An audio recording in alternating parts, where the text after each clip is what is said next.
Imagine a military contingent heading into a period of major continental struggle, a common story throughout history. You'd expect them to return with fewer members, or at best, the same number they left with. But what if a group returned not just unharmed, but with an extra person in their ranks? This isn't a riddle or a tall tale. It's the genuinely peculiar story of Liechtenstein's final military engagement. The year is 1866, and Europe is on the brink of a major shift in power. Two great powers, the Austrian Empire and the Kingdom of Prussia, are heading for a confrontation. Caught in the middle is the tiny mountainous principality of Liechtenstein, which has a treaty obligation. They were part of the German Confederation and were required to provide military support to their allies. This obligation would lead to one of the most unusual footnotes in the annals of military history. Stay with us to uncover the truth behind the force that came home with a surplus. In response to the call, Liechtenstein assembled its modest contingent, a grand total of 80 men. These men marched out of the capital, Vaduz, cheered on by their countrymen for their dutiful service. Their spirits were high, not because they sought confrontation, but because they were serving their nation. However, their assigned mission was far from the front lines of the major struggle. They were dispatched south into the Italian Alps to guard a strategic mountain pass against a potential incursion. This was the Stelvio Pass, a location they were to defend on behalf of the Austrian Empire. Their objective was purely defensive, hold the position and report any enemy movements. A quiet but important job. They packed their gear, said their farewells, and set off on an adventure none of them would ever forget. Little did they know, the most significant part of their journey would have nothing to do with their mission. The stage was set for a deployment that would defy all expectations and become a national legend. Upon arriving at the Stelvio Pass, the Liechtenstein contingent set up their post and began their watch. The days turned into weeks, and the magnificent alpine scenery was their only real companion. They watched, and they waited. But the opposing forces they were meant to spot never materialized. Their time was spent maintaining their camp, enjoying the fresh mountain air and sharing stories. The great Austro-Prussian conflict was raging hundreds of miles to the north, a distant, abstract event. For the 80 men on the pass, it was a surprisingly peaceful, if uneventful, deployment. They drank wine, smoked their pipes, and made the best of their time away from home. Their most strenuous activity was likely hiking the beautiful but demanding alpine terrain around their post. No shots were fired, no alarms were raised, no confrontations of any kind took place. But amidst this quiet, a friendly encounter was about to change their official numbers forever. During their quiet watch, the Liechtensteiners were approached by a stranger, not an adversary, but a friend. He was an Italian man, an Austrian liaison officer who was in the area and heard of their post.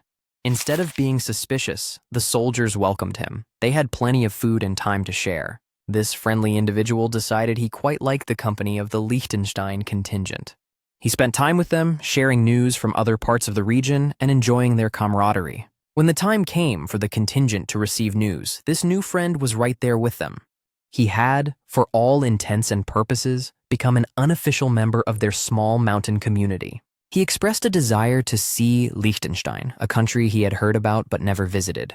The soldiers, having found a good companion, were happy to entertain the idea of him joining them. This casual friendship, born of boredom and mutual respect, was the key to the entire numerical anomaly. Just as everyone was getting comfortable, a messenger arrived with urgent news from the north.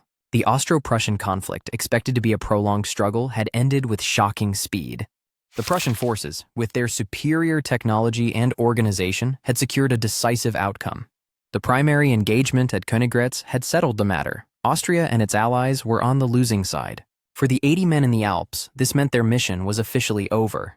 There was no longer a pass to guard, as the terms of peace were already being negotiated. The order was simple and welcome. Pack up camp and return home to Liechtenstein immediately. The soldiers were relieved. They had fulfilled their duty without ever having to face a real peril. But what about their new Italian friend? He now had a decision to make. He decided to take them up on their offer and accompany them on their journey home. The journey back was even more relaxed than the journey out. Their duty was done. Marching in their ranks was their new companion, the friendly Italian officer eager to see their homeland. They traveled through the picturesque alpine valleys, now as tourists rather than as a military unit. The mood was celebratory. They were returning with no casualties and a new friend in tow. Their Italian guest was likely regaled with stories of Liechtenstein, its castle, and its people. As they neared their home country, anticipation grew for the welcome they would receive. They were not returning as a defeated force, but as men who had successfully and peacefully completed their mission. The presence of the 81st man was not a secret, but simply an amusing curiosity on their trip. The final leg of their journey brought them to the borders of their own principality.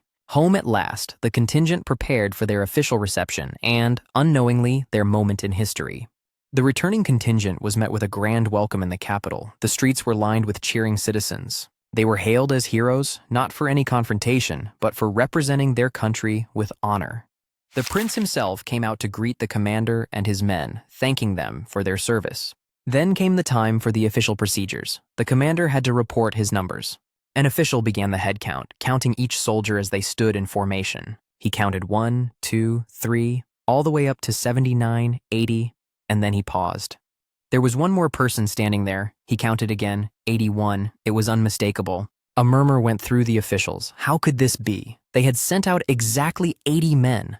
The commander stepped forward with a smile and gestured to the unfamiliar face in the line. He explained the story of their new recruit, an Austrian friend who had simply come to visit. Instead of confusion or bureaucratic trouble, the explanation was met with widespread amusement and laughter. The story was just too charming to be anything but celebrated. It was a symbol of their peaceful mission. The deserter in reverse, as some might call him, was welcomed as a guest of the principality. He reportedly stayed for some time, enjoying the hospitality he had been promised on the journey. The story quickly spread, becoming a cherished piece of national folklore in Liechtenstein. It was the perfect ending to the country's last ever military engagement, a story of friendship, not conflict. The 80 soldiers who left became the 81 who returned, a mathematical proof of a peaceful heart. This event, however small, had a profound impact on the nation's view of its place in the world.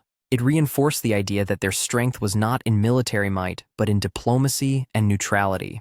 This charming incident would be the final chapter in the history of the Liechtenstein military. Just 2 years later, in 1868, the Liechtenstein parliament took a monumental step. Citing the cost of maintaining a standing force and the spirit of the times, they debated its future. The recent experience, where their only military action resulted in making a friend, surely influenced the decision. The vote was passed. The Liechtenstein military was to be formally and permanently abolished. The country declared a policy of permanent neutrality, which it has maintained ever since. They turned a potential vulnerability, their small size, into a strength through diplomacy. To this day, Liechtenstein has no standing armed forces. Its defense is implicitly handled by its neighbors. The story of the 81 men serves as a perfect symbol for this national identity. It's a reminder that not all strength is measured by the size of your battalions.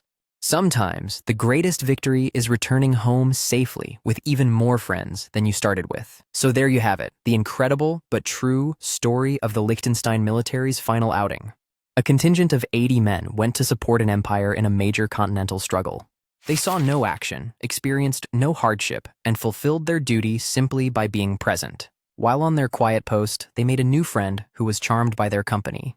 When the conflict ended, they all packed up and went home together, a cheerful band of 81. Their return sparked not a scandal, but a beloved national story that perfectly captured the nation's spirit. It was a fitting farewell for a military force, ending its history on a note of friendship. This event paved the way for Liechtenstein's enduring legacy of peace and neutrality in a turbulent world.